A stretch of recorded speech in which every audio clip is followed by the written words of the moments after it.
Hi guys, welcome to video 6Q3, and this is B of that series. So you did already some background with the algebra in the last video of completing the square, and we're going to talk about why that's necessary with these types of problems here when we talk about the equations of circles. So what I need to know as far as the general equation of any circle here is that it's always going to look like x minus h all squared plus y minus k all squared, and that will equal r squared. So as I'm looking at the equation here, the information that I need, the important information, is that the center is the point h, k, and that the radius is just the radius, which we're going to find by taking the square root to find radius.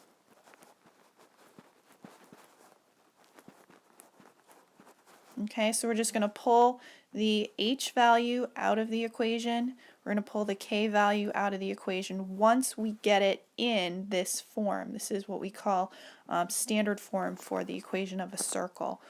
But it takes some work to get here, and that's what we're going to do in the next slide, okay? And that's where the completing the square work comes in to get to this point. So there's some examples on the front here where we just identify the center and the radius, and then we sketch the graph. So let's do those really quickly.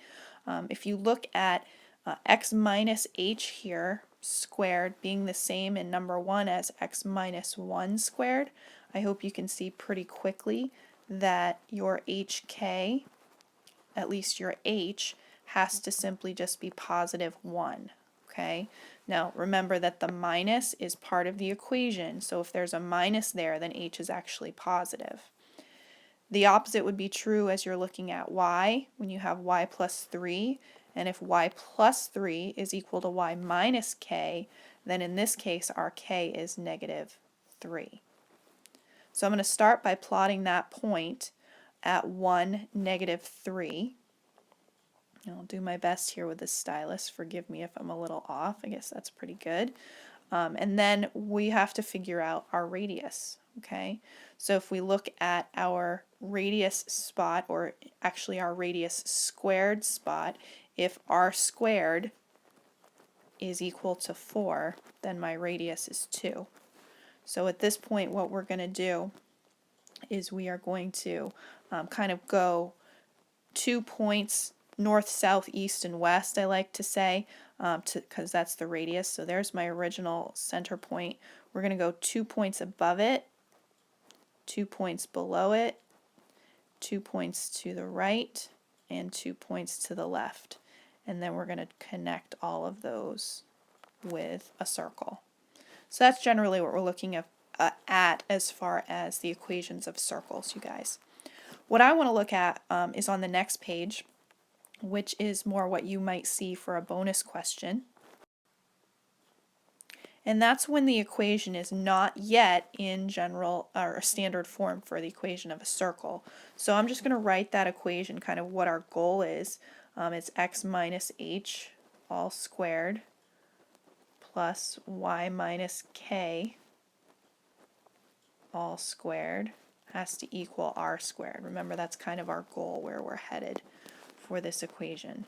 So what I'm going to do is I'm going to do number 5 out for you, and then we will come back and you guys can finish the other 3 problems on this side, 6, 7, and 8, as kind of like on your own answers. And then I have the next slide is again answers to those problems for you to check your work. So going into the quiz, you should be well positioned for the bonus. Okay, I'm going to zoom in here a little bit on number 5, give us a little bit more room.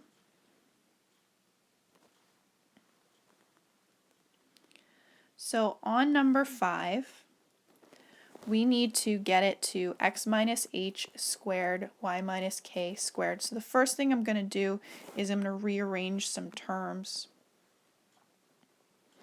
And I'm going to start by writing the x squareds first.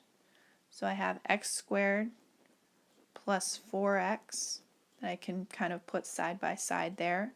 And I know there's a number that needs to finish that blank, so I'm going to leave a spot. Then I can add my y squareds together, moving the y squared and then the y term, not the y squared term, but just the y term next to it. And then there's another number that's going to be added in there. Now notice I'm putting a double underline here to kind of keep separated what I'm adding for the x to complete the square and what I'm adding for the y to complete the square. And then if I move my constant over, it becomes a positive 20. And then I'm going to take and I'm going to add in the x addition and the y addition. And notice I'm double underlining the y's. So if we think of completing the square from our last video, what we need to do is to take that middle term, what will become the middle term, just the linear term, and we need to split it in half and then square it. So off to the side here, if we take half of 4 and then we square it, I hope you can see that that's going to be 4 as well, because 4 divided by 2 is 2, and then square it. And then over here, when we have our negative 2y as our coefficient there, we're going to take and we're going to cut negative 2 in half, and then we're going to square that, and that's what's going to give me that y constant. And negative 2 divided by 2 is negative 1. Any negative number squared is still positive, so notice that's why I always start with positives no matter what, because I know it's going to be a positive number that I'm adding to both sides. And in this case that would be negative 1 squared is 1. So now I can't forget that what I did on the left hand side I have to add in on the right hand side, so I have a 4 and I have a 1 here. And then this becomes a point where we just need to simplify. So in the next step, you guys, we're going to go to rewriting the x squared plus 4x plus 4 as just a binomial squared. We're going to take a binomial with x in it squared, and then we're going to take the third, the next 3 terms there, which have to do with y, and we're going to add in a binomial squared there that involves y only. I think you can see the right hand side is going to add up to 25 pretty easily, no problem there. And then what we're going to do next is we're going to figure out what should be the number in the binomial. And if we were to picture it like we did in the example from video 6Q3A, we would just take a picture and cut the square pieces or the rectangular pieces in half there and move them over. But the easiest way to think about it, remember, is 2 ways to check. It's either half of this term here, this coefficient, or the square root, and hopefully that's the same number for both places, which it is in this case. So I have half of 4 is 2, or the square root of 4 is also 2, and it does need to match the sign that you have in the middle with the sign that you have in the binomial. So it'll be x plus 2 all squared. Then in the y terms, okay, this time we need a minus because we have the same minus sign above it.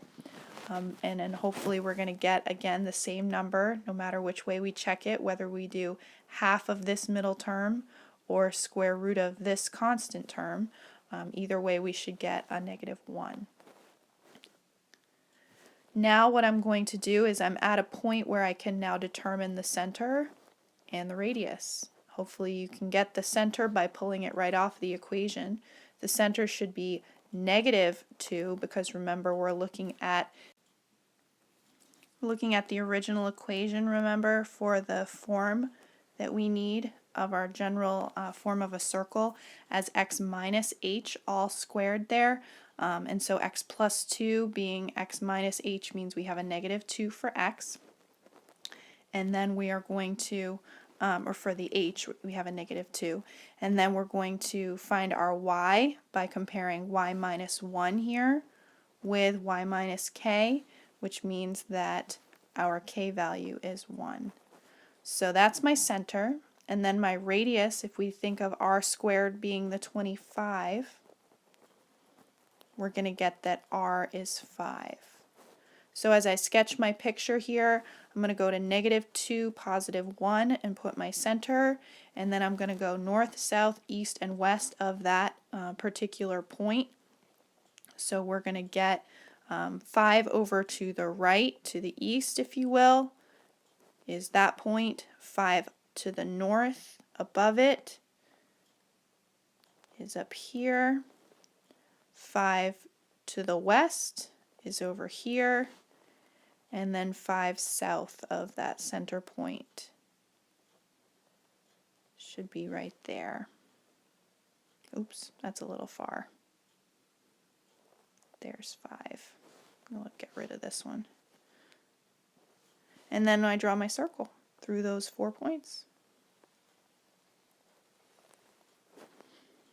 Okay, so that's how you do those examples where you're needing to complete the square first to get the equation in the standard form for a circle, and then to solve it from there. So go ahead and do 6, 7, and 8 now. You've got the answers on the next slide, and I'm going to transition right there now. So if you haven't done them yet, don't look, don't peek. Here it comes.